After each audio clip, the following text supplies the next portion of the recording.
What's good, everyone, and welcome in to a brand new edition of the World Class Hoops podcast here for Monday, August the 2nd, 2021.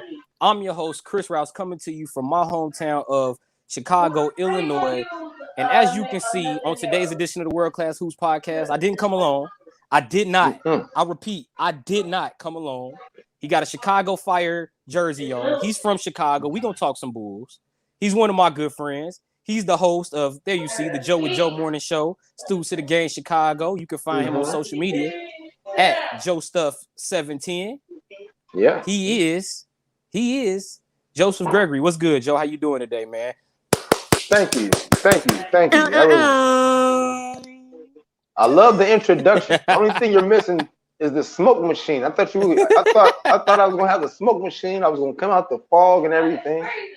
Hey, that ain't in your contract, bro. It's not in my contract. That's not in your one day contract this time around, bro. Let me tell you what else. What else is not in my contract is hair. I don't have hair, but that way you can see all my thoughts as they come to fruition. Yeah, Joseph Gregory joining me here on the World Class Hoops podcast. We got a full day, Joe. Man, we talking Team USA's men's basketball. They advanced to the quarterfinals, set to play Spain tomorrow night. We're talking NBA free agency. But first, in the wee hours of the morning, Team USA's women's basketball team, they defeated France 93-82, led behind a great performance from A'ja Wilson, 9 of 12 from the field, 22 points. Breanna Stewart added 17 points, 7 rebounds, 7 assists, easily her best performance of the Olympics so far. As the USA women, they advanced to the quarterfinals. Still waiting to see who they'll play, but they advanced. They beat France 93-82. What are your thoughts on Team USA's win against France and thoughts on them throughout the Olympics? I know they've been playing a lot of times at 11:40, so you probably haven't seen too much of them. So, what's your thoughts on Team USA, the women's team going to the Olympics right now, going to the knockout stage? My thoughts on the women's Olympic team, I really think Breanna Stewart is probably the best player on that team. But A'ja Wilson is wow. She's really grown up here in her first Olympics. Yeah, she was nervous that first game against Nigeria, but her performance has always been consistent. She's always been right around the 20-point mark. She's been dominant on the boards, 13 rebound games, 11 rebound games, very efficient in the paint. Then you got the old vet, Diana Taurasi, who's being like the consummate leader on this team. And with all the newcomers like Jewel Lloyd and Skylar Diggins-Smith and everybody, it's been like a nice coming together. I think we were a little fearful of how they started off in the exhibition season, seeing them even lose any type of game, seeing them lose the first game or whatever in the Olympics, whatever. But ever since then, it's been like a steadily climb up. And I think their best is yet to come as they get to the knockout stage of the Olympics. Team USA so far in the Olympics. Yesterday, Diana Taurasi, a minute 45 in, had a wrist injury. She did return to the game against France.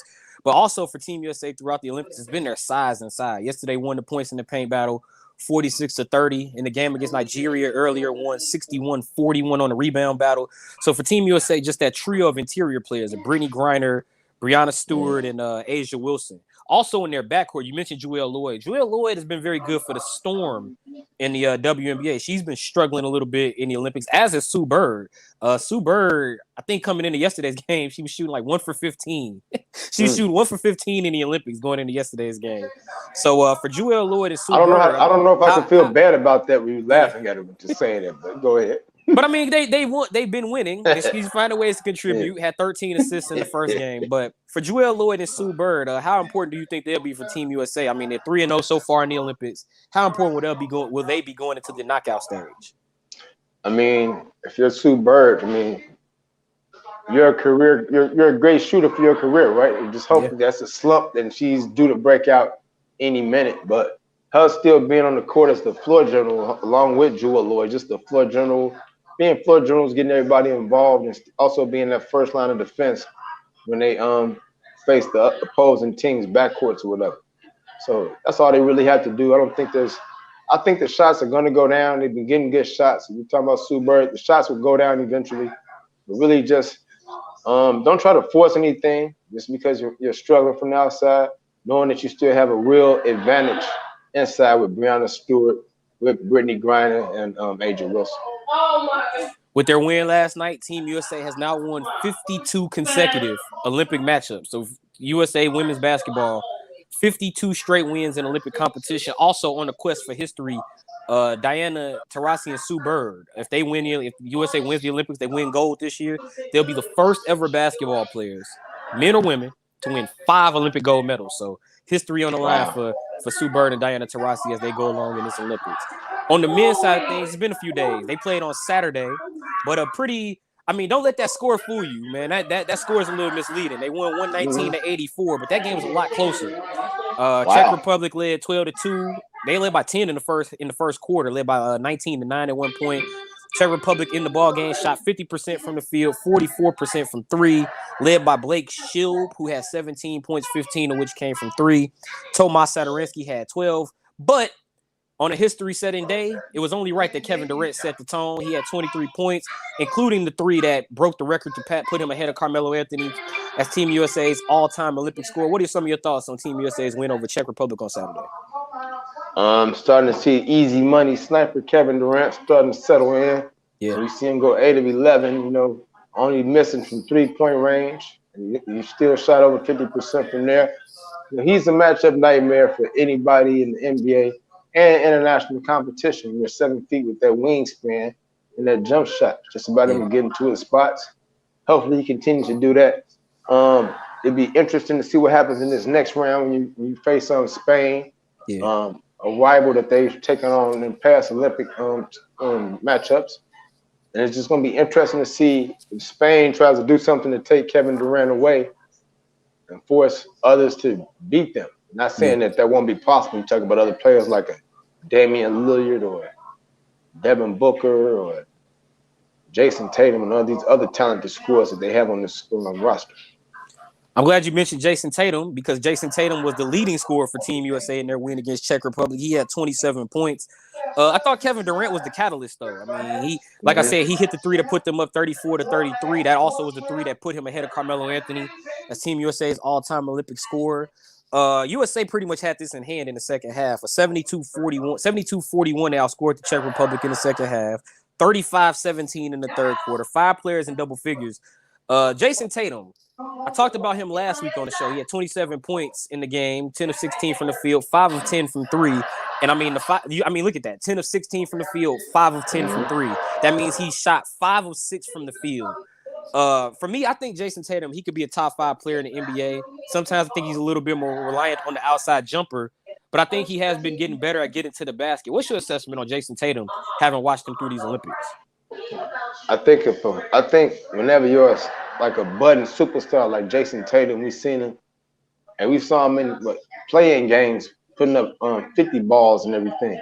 And now you get a chance to go play on this roster with the greatest players in the world, like the Damian Lillards, like the Kevin Durants, like the Drew Holidays, Chris Middletons of the world. So I think that can only rub off from him and make his game even get better as he gets ready to go into his next NBA season. The Olympics is always a very good experience, I think, especially for those players that's like on this cusp of superstar, like our own Zach LaVine or whatever. You start playing with some great superstars that's on your level, and also just being able to play against some of the competition that you got to face in the world. Ricky Rubio from Spain is different than Ricky Rubio when you face him on the NBA on a nightly basis. Yeah. There's more of a threat. The Argentines, the Scola and Campazzo, and the aforementioned Luka Doncic. You already know about how great France is with Gobert. How great Australia has been playing with even Tias Thibault and those guys, Patty Mills. So Slovenia, like you mentioned, with Luka and a lot of the inside sides with Mike Tobey and they got the guy Dermich. Dermich was getting a lot of runouts against Spain. And speaking of Spain, that's who Team USA is going to play tomorrow at 11:40 p.m. Central Time. Like you mentioned, Ricky Rubio is not the same as NBA Ricky Rubio. I mean, he's averaging 21 points and 7 assists. Only one player is probably having a better numerical Olympics than him, and that's Luka Doncic, who's averaging like 28 and 7. Team USA against Spain. This is knockout now. This is the quarterfinals. What are your keys to the game? What are some things you're going to be focused on? For me, Ricky Rubio, and also Spain's size. What are some of your keys to this matchup? Yeah, Spain's size really kind of is scaring me here. You talk about a guy, veteran like Marc Gasol. It's going to be matched up, locked in there with Bam Adebayo and probably Draymond Green. I'm hoping that Kevin Durant doesn't get called on and try to bang inside with them a little bit, even though he might have to because he's still, as great a scorer. He is 6'11", and at 6'11", he's probably the tallest damn person on the team here. You know what I'm saying? So I'm hoping that Bam. I'm hoping that Bam, him and hopefully that Bam Adebayo and JaVale McGee, who I didn't mention. JaVale McGee might be a key to this game, just to have some 10 or 15 good grimy minutes against the size of Spain. And this is also going to be a Olympic exhibition rematch. Remember, these two teams met. Looked like this was the last game before Team USA went to Tokyo. So that's Sunday, and they won 83-76. In that game, Zach LaVine, he had 13 points, 5 of 8 from the field, 3 for 5 from 3. Had a nice alley-oop dunk from Kevin Durant. You talked about Zach LaVine earlier, but what are your thoughts on Zach LaVine? I mean, against the Czech Republic, had pretty much the same stat line: 13 points, 5 of 7 from the field. Here's his Olympic numbers. What are your thoughts on Zach LaVine here in the Olympics? I mean, very good six man. Somebody that can come move the ball. Somebody that can score the basketball. He can also make good decisions. You see he's getting 5 assists off the bench. I think that's carrying over a little bit from what we saw him do with the Bulls this year. Yeah. I thought this year was the best. I thought this year with Chicago was the best floor game. And we really started to see him mature as far as getting others involved. I think he gets a bad rap sometimes as far as just being a scorer, but I thought he did a much better job of moving the ball around and getting others involved for the Bulls. And I also now see that carrying over now with this Olympic squad. But of course, he's got a lot more options to do that with. But just coming in, really filling his role in as a 6 man, not forcing anything. It's going to be open shots. Yeah. You got all this talent on him, so just being ready and being a star in his role. Now, real quick, I just want to give you my thoughts. I remember earlier in the exhibitions, I thought Zach LaVine was kind of the worst fit on this team. I thought Keldon Johnson, when he was getting some of the select minutes, I thought he was a better fit for Zach LaVine. I think Zach LaVine has done a great job of adjusting to the Olympic style of basketball. The only thing that leaves a little bit more to be desired, I see him sort of be more reliant on the outside shot. I don't really see him trying to create as much as you would like to see coming up, especially with free agency, which we're about to talk about in a little bit, coming up later today. And then, of course, he'll be a free agent. His contract is due next season with the Chicago Bulls. Also, his outside shooting much improved, as you saw in the graphic earlier. I mean, he's shooting 53% from three-point land in the Olympics. So that's a major improvement, more consistency playing around Damian Lillard and Kevin Durant. Of course, he's had some athletic dunks. But for Zach LaVine moving forward, I'd like to see him start to be a little bit more aggressive, something that I've seen out of Jayson Tatum, his ability to get to the basket, create his own shots. Sort of want to see Zach LaVine kind of become an alpha on a team full of alphas. You know, make your presence felt. That's kind of what I want to see out of Zach LaVine. And hopefully we'll get to see that tomorrow. Team USA goes up against Spain at 11:40 p.m. Central Time. We missing the physicality of Spain. They kind of got active. They got a little active with Luka Doncic and to put him on the floor a few times in that game against Slovenia, despite the losing effort. But Spain, a team that tends to be very physical, will be tough for Team USA. Last time these two teams met, Spain won the rebound battle 42-29, but Spain has been turnover prone throughout the Olympics, turned it over 20 times to 9 against the USA. And also Spain features Houston Rockets first round draft pick from the Thunder, Usman Garuba. So something else to watch out for, number 16 from Spain. Today, well, in a little bit, the NBA free agency will begin. That's in 5 hours, 35 minutes, according to you, Joe? It is in 5 hours and 35 minutes. You're 5 hours and 35 minutes. 2021 NBA free agency will begin, and I'm so glad Zach LaVine is on Team USA, and he went against Tomas Satoransky. So this is an easy lead, man. What's your thoughts? You a Chicago Bulls fan, man? You Chicago? Don't do that. I didn't know he was Thomas Satoransky's no. Shout out to Thomas Satoransky. I just didn't know he was gonna get a mention here on World Class Podcast. I mean, he did. He had 12 points. He had 12 points for Czech Republic in the loss. But you're a Chicago Bulls fan. I'm clearly a Chicago Bulls fan. So I don't know if you're a fan. You just wear shirts. You're not really a Cubs fan. You had on a shirt for our last show. Shout out Scotty, man. That's my favorite player ever right here. But I feel like what's your thoughts? Just for YouTube. What are your thoughts on the Chicago Bulls offseason? My thoughts on the Chicago Bulls all season is I trust AK and I trust Mark Eversley, especially after the pick last week in the draft, finding Ayo in the second round. I thought that might be a hidden gem. They earned my trust when they traded when they unloaded Otto Porter's mammoth contract, and Carter Jr. picked up a superstar who still has a couple of years. I'm sorry, an all-star who still has a couple of years left on his contract from Vucevic. So they have earned my trust here. So now we into their first offseason after some action. They get to see what they really need to improve on. So it's really about the point guard position. Lonzo Ball is the name that we've heard. I'm expecting the Bulls to make an offer to him this evening. But like we also said earlier, we were talking about Derrick Rose. Yeah. And, who knows? Are the Bulls even in the Kyle Lowry sweepstakes? So doubtful. Are they even in the Goran Dragic sweepstakes? Highly doubtful. Or is it just Ball, Rose, or anything else that they might see out there lurking? Another name that I really haven't heard because of all the Knicks going on. What would you think about a guy like Elfrid Payton? Elfrid Payton. No. I just asked. Not to the Bulls, man, because I feel like that's more of the same. I feel like there's more of the same in what you begin. I feel like Elfrid Payton last season, he did improve his scoring, but I think the Bulls, what they need is somebody that can shoot on the perimeter. And honestly, when it comes to the Bulls in the quote point guard, because I'm one of the people that thinks we're going positionless basketball. Okay. I honestly think the Bulls really don't need a point guard per se. I think they need a scorer. When you look at this team and they have Billy Donovan, and you look at this team that was one of the top scoring teams in the league last year, they were up there. And then you add Zach LaVine and Nikola Vucevic. If you give them another scorer, so they can play to that tempo, that fast-paced style of basketball where they will have enough to beat teams, I think they can do without a quote true point guard like Alonzo Ball or Kyle Lowry, or maybe you could try Kobe White. I think Kobe White still could be a starter. That's where I was going with this. So now I think he still be a starter. Scoring approach. What is the value, I think, of those two players? I'm thinking about Kobe White and Lauri Markkanen. Are we trying to keep them here? Are we feeling around the league to see what the pulse is as far as his value with other squads, these other teams, possibly looking at these players, pick up the phone, possibly talk to the Bulls about what do we need to give you for a guy like Kobe White? What do we need to give you for a guy like Lauri Markkanen? Because like we talk about positionless basketball, being 7 feet and being able to shoot, and being 6'5" and being able to create for yourself as well as others, these are what those two players have. So it's just, I think about them getting more acclimated to the NBA game. Lauri Markkanen has been here for a few years now. He should be stepping into his prime, wherever he's at next year. And I feel the same about Kobe White after playing these 2 years and having his first year under Billy Donovan last year.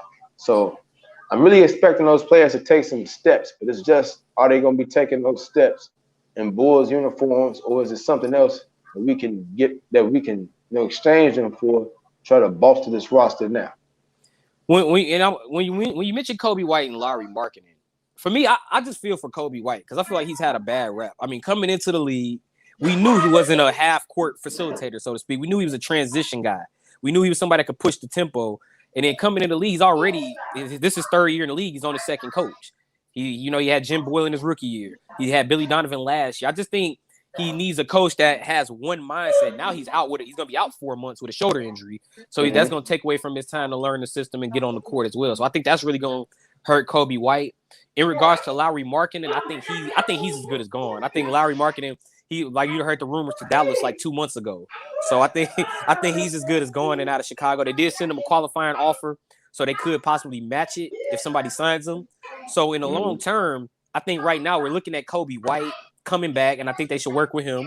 Possibly Marko Simonovic, who they drafted last year in the second round, could be coming over. So, I mean, it's plenty of reasons to be optimistic as a Bulls fan. We talked about Zach LaVine earlier. His contract comes due next year. I think they should re-sign him. What are your thoughts? Zach LaVine? Yeah, and he says remember, earlier reports from Woj, he wants to be respected. What does that mean? What are your thoughts on that situation? I mean, so what is that saying? That a 5-year extension? Is he looking for Dame Lillard, Bradley Beal type of money? Is he looking for a $200 million 5-year package? You know what I'm saying? Coming up soon. I mean, you got to look at the numbers this year. He put up 28 points a game. He got 5 rebounds and 5 assists, and he was about 3 percentage points in free throw percentage of being 50, 40, 90. Yeah. So he had a great year. To try to campaign for that new contract. So That's really what we want to see. I think he's worth the money, but I know how the Bulls' contract situation is set up. You do want to have that point guard going alongside him, but you still want to have some money to be able to get the other role players. If you do get Alonzo Ball per se, or Derrick Rose per se, depending on what he's asking for. Like I said, I wish we could swing and get both of them. I would love that. But I'm with you. And still have some money and some cap flexibility to continue to add on this roster. Because if you say marketing is good as gone, okay, now we're gonna need another big right there. We traded Gafford away to the young bigs, traded Carter Jr. away to the Magic, Gafford's in Washington now. So that is a part of the roster that does need to be replenished. When you look at this Bulls team moving forward, I know I've told you many a time, and I'm gonna have Luke Stanzik. He'll be on the show tomorrow from Primetime Sports. Look, we're gonna be talking Bulls tomorrow. But here, I've told you this many times. I would like to see the Bulls sign Zach LaVine through 2025, re-sign Thaddeus Young to a 1-year extension through 2023. And the reason why you do that is because in 2023, Nikola Vucevic's contract comes due, and if you sign Zach LaVine, you make it clear. You're the guy.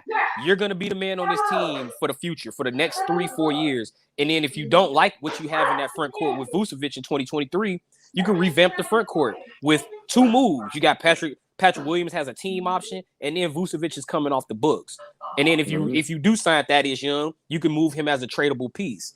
And that's going to be key for the Bulls in 2023 if they do that, because in 2023, if you keep those guys, you got like the rest of the team is coming off the book this year. Satoransky, Al-Farouq Aminu, Troy Brown, all those other guys. There's a lot of movement that the Bulls can do to, one, use these 2 years to be like, hey, we're going to make a 2-year run for 2022, 2023, and then you can set yourself up for the future in the next 3 or 4 years with a move of signing Zach LaVine and committing long term. I think that could work out.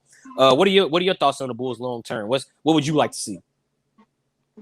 I want to see progress. Yeah, that's what I want to see. I felt like they went lateral in the bubble. Could not even get invited to the bubble because they wasn't within 6 games of the 8th seed. Then I look at this year, after all the movement, after all the blown leads, even after the Vucevic trade and everything, you know what they did? They went straight across, lateral. Couldn't even get invited to the play-in game. Hold on, wait. But they improved, though. They were 9 wins better, though. They were 9 wins better, though. I mean, I think it was a little – there were more games, right? There were more games, but it was like 10 more. It was 10 more. But they didn't finish amongst the top 10 teams in the East. You ain't even got to be 8th no more. All you got to do is be 10 to get a chance, and they could even be 10. They were 12th for crying out loud. Injuries. So, man. Injuries and roster shifts. Injuries, roster shifts, everybody went through it. I'm looking for a movement. I'm looking for progress, and hopefully, I think AK, like I told you, they got my trust. If I want that, and I'm on the outside looking in, I'm sure with them being on the inside of it, I'm sure they want the same thing. So hopefully, I want progress. I don't want just a splash. I like the forward thinking. I think Pat Williams is going to hopefully make that move here in this year 2. Getting acclimated now to the NBA game and the schedule and everything, and pacing itself for a whole big season. And hopefully they make the right moves, getting around LaVine and get the right point guard in here, so you can be in the playoff talk. I'm jealous. I was jealous of Atlanta. I went down to Atlanta and it was cracking down there. They was in the playoffs, getting ready to play Philly, and I'm looking at the Bulls just sitting on the bench the last 2 years. Big old Jordan statue out in front, but nobody around it, nobody to carry on the tradition of being in the playoffs. So, man, I'm ready to see it. I got a fresh Bulls hat. I need to have it on right now, but I want to show everybody my shiny head. Hey, speaking of hats, last time the Bulls made the playoffs, you and I were wearing graduation hats. The Bulls have not made the playoffs in 4 years. That was when we graduated IMS. That was actually like that same day. We graduated IMS when they lost to the Boston Celtics. So I might have had hair. Hopefully they make it back, bro. You might have a little bit of hair. I had a little bit. Hey, plenty of optimism, though. There's definitely plenty of optimism around the Bulls here in Chicago. You just want to see them make the right move. Still some holes to be, some holes to be filled, some things to be adjusted. Plenty of optimism around the Bulls here in Chicago. We talked about making moves. Well, one move that was made before the draft, before free agency, was on Thursday, and that was the trade of Russell Westbrook to the Los Angeles Lakers. Now, I know you probably see that graphic. Why the hell is that in with free agency? Well, I'm going to ask you why now. How does this affect NBA free agency? The Lakers added Russell Westbrook from the Wizards. How do you think this will have an impact on the upcoming NBA free agency, which begins later today in under 4 hours, in about 4 hours and 53 minutes? Yeah. Well, I think it's going to have an impact because at the end of the season, everybody was talking about the Laker point guard situation as far as Dennis Schroeder and Alex Caruso. And, Dennis Schroeder is probably more of a scoring point guard, not necessarily a facilitator or whatever. Yeah. Now you get Russell, who's a little bit more of anything that you need at the time or whatever. I think he's gotten a very bad, tough rap as being – I never seen somebody get so many triple-doubles. And they still call him empty. And they still call him selfish. Right. So now he's got a chance to make those triple-doubles or near triple-doubles, whatever he's going to do, really mean something on the team already with LeBron James and Anthony Davis. So I think that's great for them. But it really takes the Lakers out of the free agency market. Who knows? Could a Chris Paul reunion? Could a Chris Paul call been coming? We know it's not now. Yeah. Could a Derrick Rose been going to LA? We really don't know if that's still gonna happen. Alonzo Ball going back to LA. Still don't know if that's definitely probably not gonna happen now. Yeah. And now, since they've taken themselves out the free agent market, you figure it's really about the pieces that we can get to want to play with LeBron James. It's always gonna be those guys. Now you just really trying to load up on shooters if you LA. Yep. JJ Redick, like you said, Buddy Hield was close in that trade, whatever. I think they're still gonna try to make a run at him. Look at a guy like you was talking about earlier on my show with Joe, and you was talking about a guy like a Duncan Robinson who might get a qualifying offer or get shown so much money that the Heat just say, nah, we ain't paying that. Yeah. So it's gonna be very interesting now. See, I think the Lakers are really just gonna be geared as shooters, and that's gonna be their market right now. Is that and it really is a very good shooters market. I mean, you talking about JJ Redick, Tim Hardaway Jr. Like it's a number of guys that you really could fit on that Laker team. And honestly, I told you on Joe this morning, I think Tim Hardaway, Evan Fournier is another guy out there you could put on there. I think Tim Hardaway would probably be a great fit for the Lakers. The issue is I don't think he's gonna take a small bag to go to the Lakers, but maybe he will. You never know. I think you never know. You might take a smaller bag with a chance to play with the king and with a chance of getting a ring. Because you take it, say if you take a 2-year contract, if you Tim Hardaway Jr., and you could be a significant card and a possibly championship building machine for the Lakers, think about the kind of bag that you're gonna get after them 2 years. You might even, you might have to stay level money wise, but then you might be looking to really shoot up in a couple of years when your Laker days are done, or you might re-up to the Lakers. So I think that's really big for them right now. Especially look at this trade. Look at what they lost in Kentavious Caldwell-Pope, Kyle Kuzma. Definitely gonna be looking to put some perimeter scoring, perimeter shooting mostly around Russell Westbrook and LeBron James. And you know what's messed up about that trade is the Wizards, after they made it, I thought they did a great job of adding shooters. They drafted Corey Kispert. You added KCP. You got Kuzma who can hit the corner three. So it's like the Lakers got rid of all their shooting in exchange for Russell Westbrook. Now, a lot of the heat I keep seeing is Russell Westbrook can't shoot. But honestly, I think that will be filled. I think you see on the screen who teams most likely to make an impact. I think the Lakers will make an impact in free agency. Expect to see them pick up some guys that can shoot the ball. But honestly, when the Buddy Hield trade was going down, because originally that same package was offered for Buddy Hield, I thought that was a much better fit than Russell Westbrook. To put a shooter with LeBron James and Anthony Davis, somebody that can knock down the outside shot. I thought that would work. But it's that now with Westbrook, LeBron, and Anthony Davis, you get that power of, oh man, they got that. I'm going there, like you said. I'll take that less bag to go shoot some threes and play in the finals. So they do have that appeal now. But like I also told you earlier, I'm sorry to cut you off. Go ahead. Like I told you, the Buddy Hield. If you get Buddy Hield, he can fill it up on the score sheet.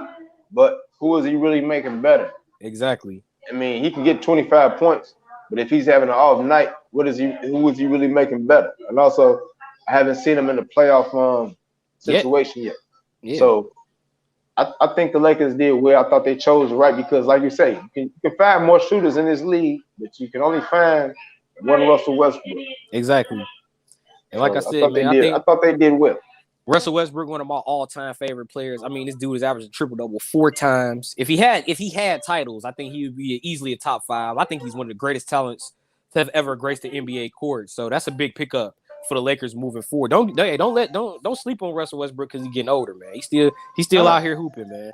But the Lakers aren't the only NBA team in the league. The Miami Heat are also possibly trying to make a trade for Kyle Lowry. What could the Brooklyn Nets be doing? Milwaukee, the defending champs, lost 3 people in Bobby Portis, and they also lost Brent Forbes. And for whatever reason, my iPad ain't working, so I can't see who the third one is. So what are your other teams that you think would make an impact? What are some other teams that you look to see be a little bit more active in free agency? Hey, New York Knicks possibly? Could they be in there? Before I answer that question, hey, shout out to Apple. They better get my man iPad working.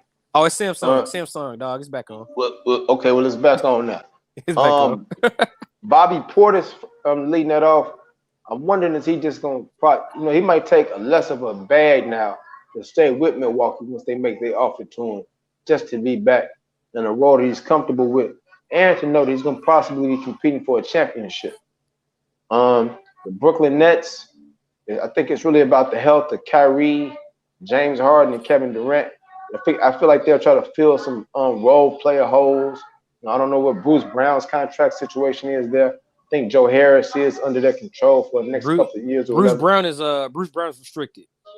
Okay, so him, Joe Harris, and you got a young guy coming off the bench like Nicholas Claxton, played a decent role coming for them, being an extra big off the bench.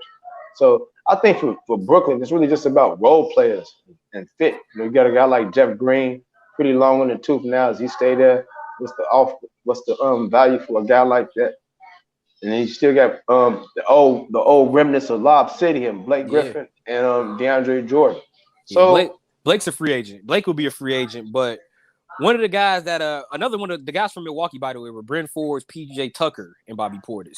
And honestly, I'd like to see Brooklyn steal Brent Forbes from Milwaukee. If they know it's good for him, I would steal Brent Forbes. So what are your thoughts on Brooklyn, on some of these teams that could make an impact and that you could possibly see? Yeah. Who are some guys that you could see some of those teams going for?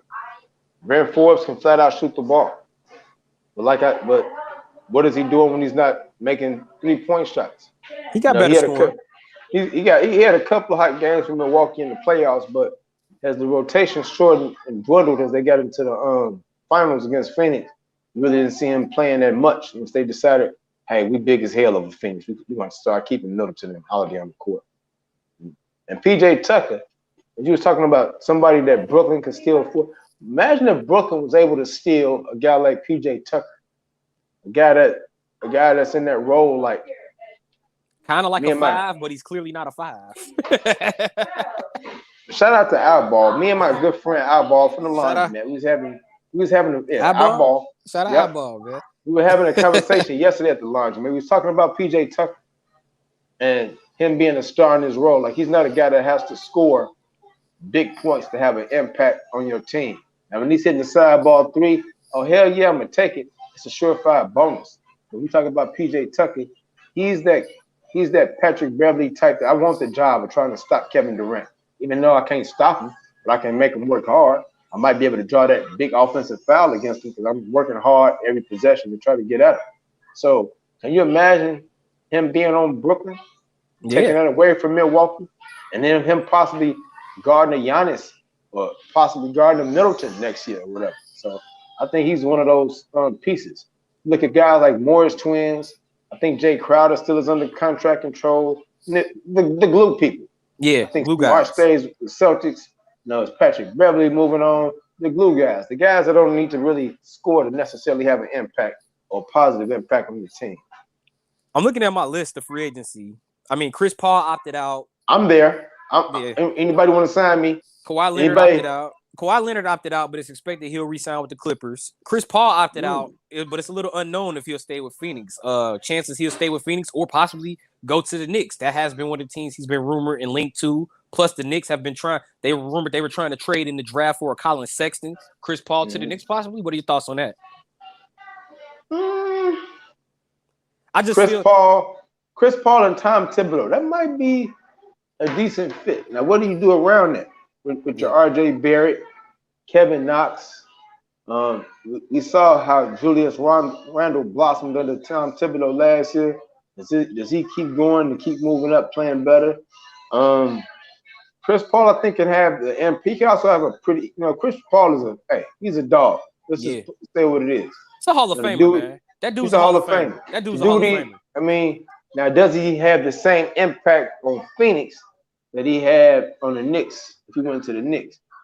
I would say it could be close, but not quite. And the reason I'm saying not quite, we look at two guys as Devin Booker and DeAndre Ayton. I mean, damn. Nobody on the Knicks got that. They got a lot of nice pieces, but Mitchell Robinson ain't DeAndre Ayton. And ain't nobody on that. And Kevin Knox and RJ Barrett, they ain't no damn Devin Booker. So, now, and then on top of that, the Knicks are also totally redoing that roster. Like Julius Randle is the only person on that team that has more than $10 million. So, so I expect the Knicks to sign a few of these guys. I wouldn't be surprised if you see them get a Danny Green or maybe get a Norman Powell. Hell, bring Derrick Rose back. Who is another guy I want to talk to you about? What are your thoughts on Derrick Rose? Look, 2011 MVP. I miss him. Hey, behind this guy on my shirt, Scottie Pippen. He's my second all-time favorite player, and then Jordan's third. But throughout the last 10 years, I think Chicago fans can get a little delusional about, Derrick Rose, bringing him back, MVP again. It'll be great. But this is the 1 year where I'm like, you know what? Actually, Derrick Rose back to Chicago would make a lot of sense. What are your thoughts on the possible Derrick Rose landing spot? I think Derrick Rose now is in the position where he's probably shaking that injury-prone tag that he had on him those last couple of years. He took some really team-friendly contracts. Minnesota, New York, Detroit these last couple of years. And now he's back on the market and he's gonna be valuable to a team. We'll see who really needs him. I'm interested to see what he gets offered on the market. I'm also interested to see what he really wants. Yeah. As far as team fit, does he want to go play for a team that might have a chance for? Does he take a little bit less of do you take a less of a bag to play with up behind the Westbrook and be on the Lakers or Clippers or somebody that might be close to a title, or do you just try to stay happy? So, I'm going to get as much money as I can, and I'll play with a team that might be mediocre-ish, and I don't know what team that would be. Because if he goes back to the Knicks, do they stay just 4 or 5 and stay pat in the East? You got to figure Miami's going to make a move. They're going to be a little bit better. You got to figure, you already know about the Philadelphia situation, and Brooklyn's probably going to be a little bit more healthier this year. So I think he's going to have some real options coming up at 5 o'clock. All right, looking at the rest, I got a major list of free agents. DeMar Am I on there? Nobody needs a 5'11" power forward. You're on here, but it says as guest, just to talk about it. Get your thoughts on it? DeMar DeRozan. What's your thoughts on DeRozan from the Spurs, man? Mid-range jumper, mid-range shooter, one of the better in the league. How about him? 20 point score, still productive on the wing. I thought, as you saw him last year, as I was talking about him earlier with San Antonio, playing with Keldon Johnson and Murray and Lonnie Walker the fourth and Derek White and those guys, I thought his floor game has really started to pick up also. So, if you're a team already with 2 superstars or 2 stars or whatever, that could be big. I think Sean Jay was saying earlier about DeMar DeRozan to the Suns. I think if you lost to Chris Paul, that would be a good pickup. A veteran in the locker room, you might get a second tier type point guard. But if you have Devin Booker and DeMar DeRozan on the wings, that could be pretty good. You still keep Mikal Bridges and possibly Cameron Johnson in the mix. So, and also D-Book can ball handle. He proved that throughout the playoffs. Yeah. He can be the primary ball handler. I don't know if you would really want that in Phoenix, but if possible, you could do that. You could go with Booker and DeMar DeRozan as a possible option. So those are some things gonna be happening, man. I'm very excited to see it. Let me get on my opt-out list. Let me get to my guys that bet on themselves. We talked about Brent Forbes, Kawhi Leonard, Bobby Portis. How about Spencer Dinwiddie, Norman Powell, and Will Barton? What do you think about those 3 guys? Out of those players, and just you talking about bull-wise or just in general? In general, what thoughts on those guys? Spencer Dinwiddie would probably be the guy that I'll be looking at because, like I said, I had picked Brooklyn before the James Harden trade when they were just constructed with LeVert and Dinwiddie before the season started. Yeah. I picked them to go to the finals.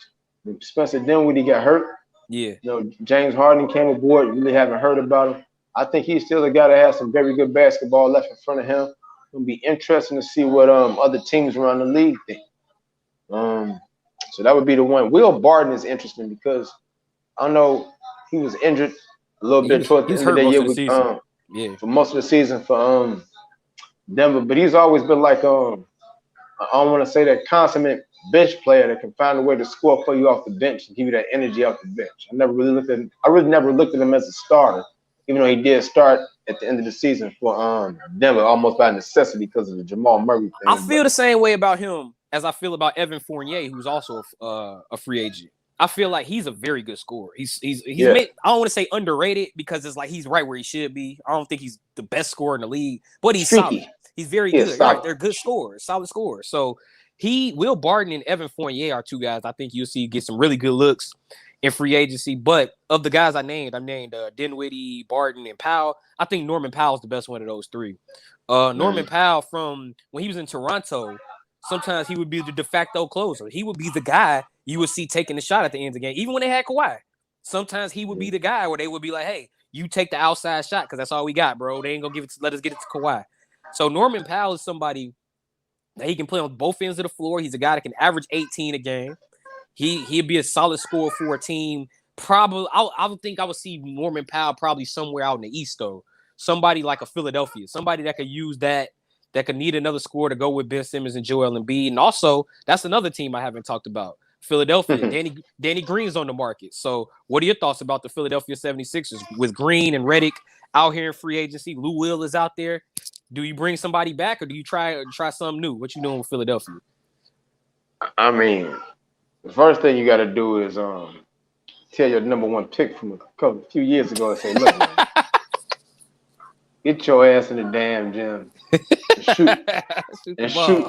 and shoot 2,000 shots a game. Don't leave out of here. Do not leave out of here till you can make 700 free throws a day. You want to do it? You want him to do it like 2K? Do not leave that damn practice gym until you feel that snap. You feel that snap of the butt.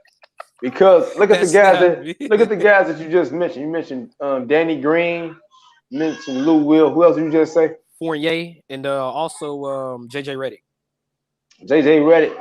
Most of those guys are not really creating for other people.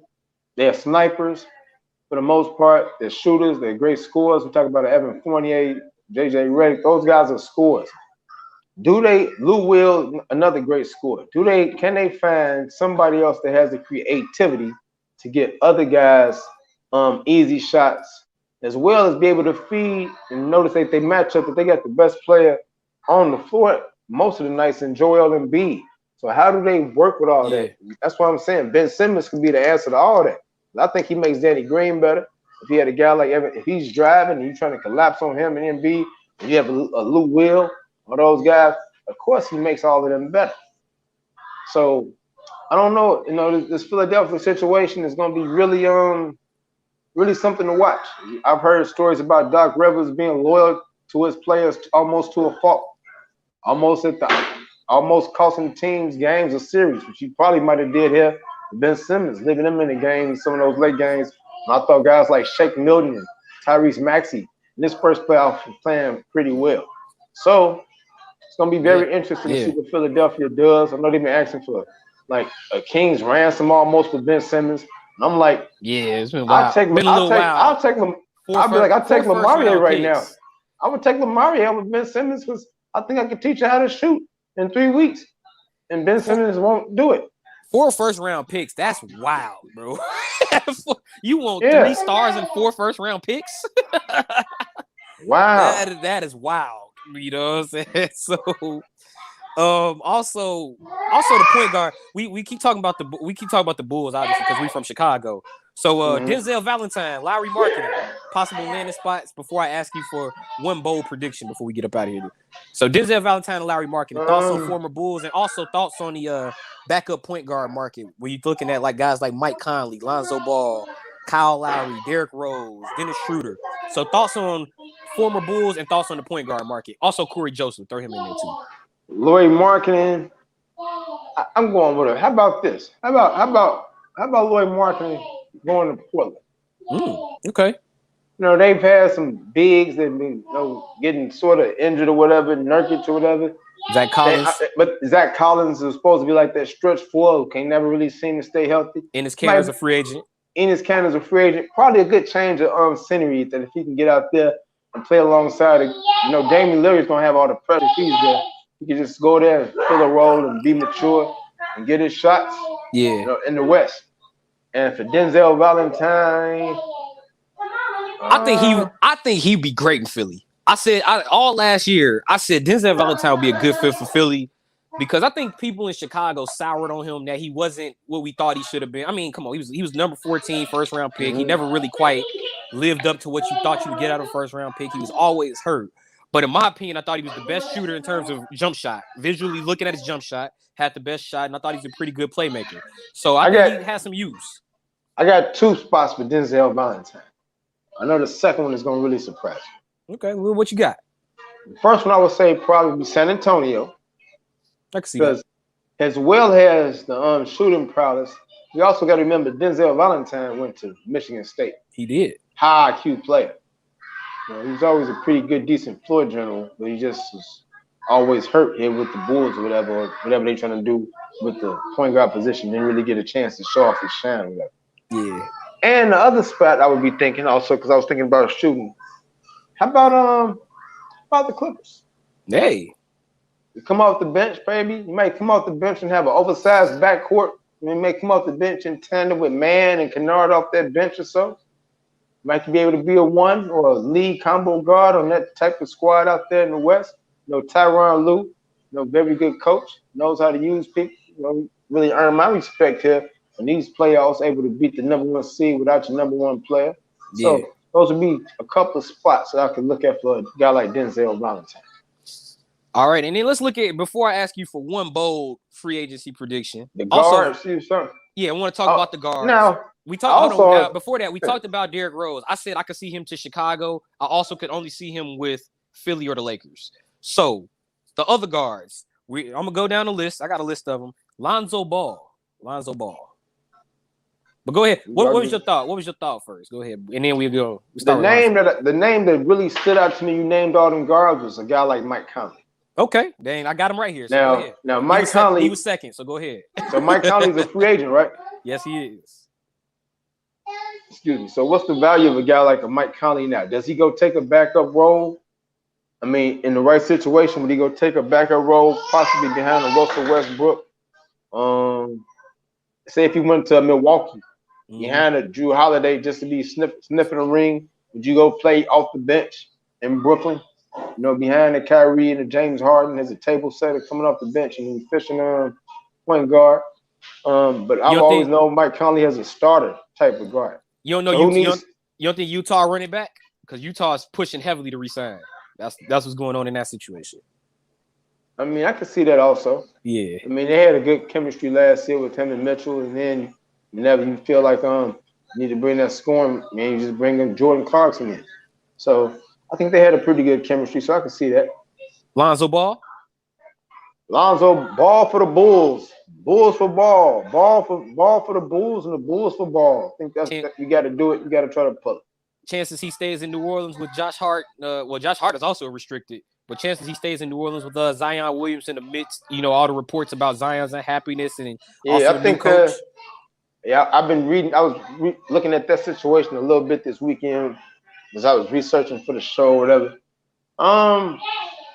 I think they're probably pushing toward maybe more of a veteran type of point guard.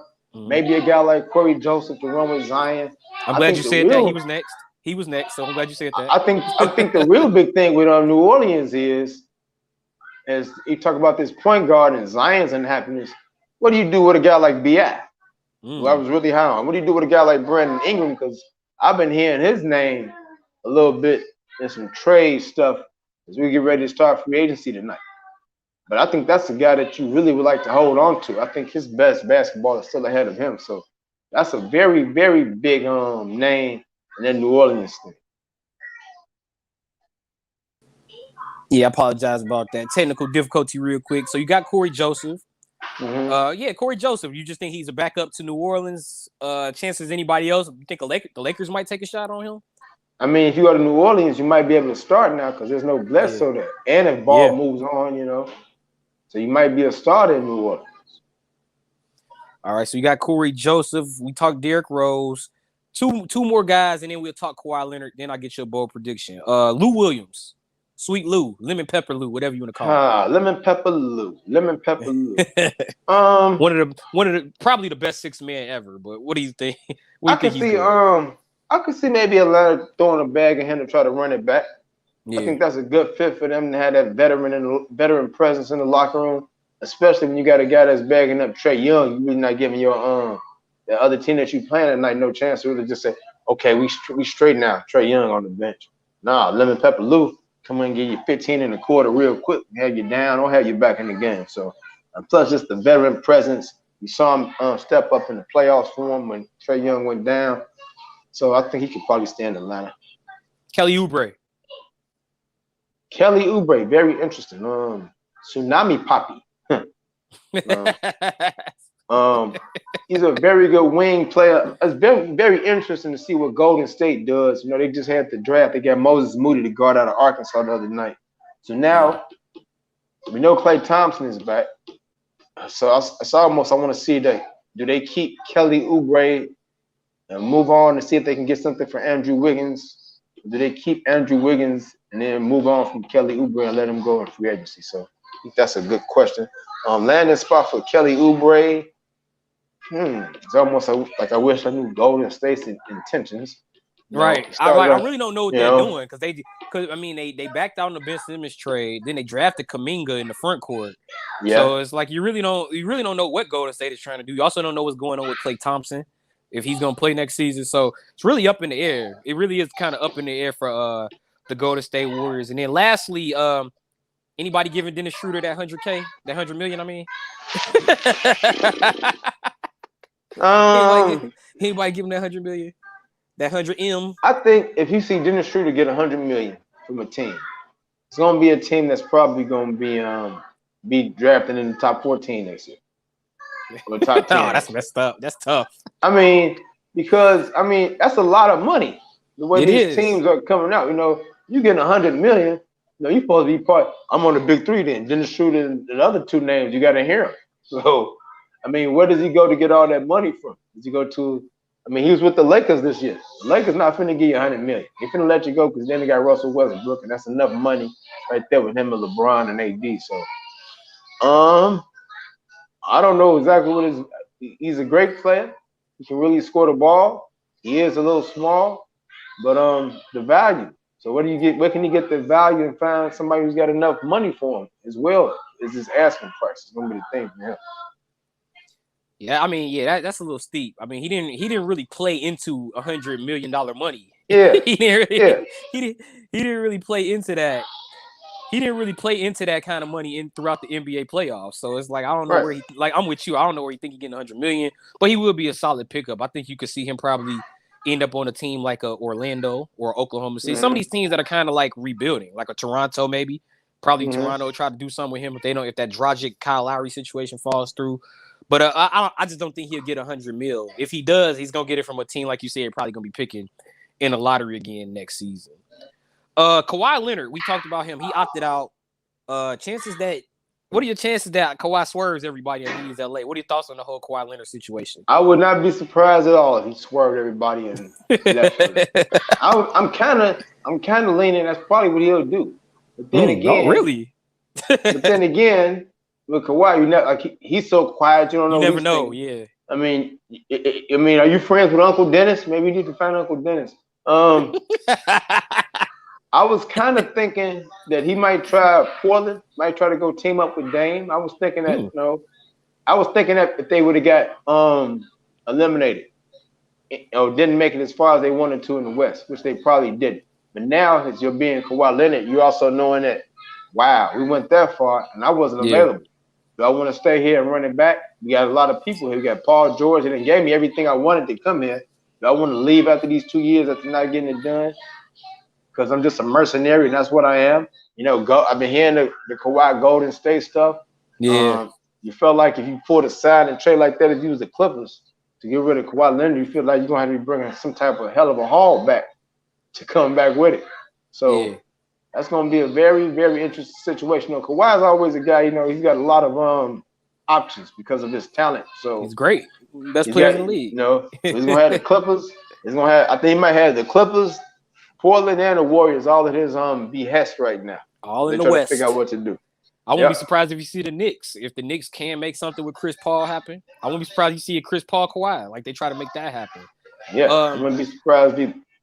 Reports are that he's gonna stay with the Clippers, but I just want to give my thoughts. I'm with you. If he swerved us, I wouldn't. That's why I asked it like that. I wouldn't be surprised if he swerved us because of one, the constant losing in the playoffs, and then two, like he's been losing a lot of games to injuries. Talking about these training staffs, I'm misdiagnosing his injuries. He's had a lot of load management over the last few years, so I can see that starting to be frustrating and starting to wear on Kawhi, especially because he's on a Clippers team that came so close last year, but then he tore his ACL. So you really want to see what happens. I mean, so what's bigger for him where he going at? Before I see you on the coaching staff, I need to talk to your doctors and your medical staff. Yeah. About before you got a first class coaching staff, but a mediocre medical staff, I still ain't gonna be playing. So you think Kawhi should call me, be like, hey, look at his finger. Which one has been dislocated? Which one of these fingers has been dislocated? That's gonna be Kawhi's test. They're all crooked. Exactly. No, man. I want to thank you for sliding through, man. I thank you for sliding through the World Class Hoops podcast per usual, man. Always a pleasure. Always a pleasure to have you, man. Whenever I get a chance to wear a soccer shirt on camera, I'm taking full advantage. Yeah, hey, I hit you with the troll. I hit you with the troll job this morning on Joe with Joe, but not now on World Class Hoops podcast. But this is my good brother right here, Joseph Gregory. There, the Joe with Joe morning show, Students to the Game, Chicago. You can catch him on social media at JoeStuff710. I wish people positive energy. What's one of the last things you got to say to the people before you get out of here, man? What's something you got? Same positive energy. I want to give a big up to my ex-CVS classmate, Brian Snow. Hey, Snowman. Hey, Snowman is winning season. He's fighting the most courageous battle of his career right now. A couple of weeks ago, he was diagnosed with pancreatic cancer. He's fighting that right now, and it's winning season, so he's taking his head on. He's not feeling sorry for himself. He said he's ready to fight for it. So we're fighting for him here at the World Class Hoops podcast. It's winning season, B Snow, and I hope you win. My thoughts are with you, Brian Snow. Shout out to the Snowman on the Snowman in the Morning show you can catch on YouTube. Shout out to that man right there that's sitting next to me on the screen, Joseph Gregory, my good brother of Students to the Game, who you can find on Twitter at JoeStuff710. There you see on the screen, you can find me on Twitter and Instagram at KingRouse21. But also, man, be sure to catch the World Class Hoops podcast available on Anchor, Apple, Google, Spotify, and YouTube, wherever podcasts are streamed. Also on Facebook at World Class Hoops Podcast, Twitter at WCHP Media, and YouTube at World Class Hoops Podcast. So once again, for Dr. Joseph Gregory, my good brother, I'm Christopher Rouse, Dr. Chris Rouse. This ain't Students of the Game. This is World Class Hoops Podcast. For Joseph Gregory, I'm Chris Rouse. This has been the World Class Hoops Podcast, man. We got too many shows, man. Too many shows. Too many content. Too much content, bro. Until next time, man, y'all be cool. This has been another presentation of the World Class Hoops Podcast. Salute, Joe. Tomorrow, I got Luke Stanzik on the show. We doing an honest Chicago Bulls discussion. And I'm recapping Team USA versus previewing USA versus Spain. So until next time, till tomorrow, y'all be cool, man. Salute, positive energy, man. We out.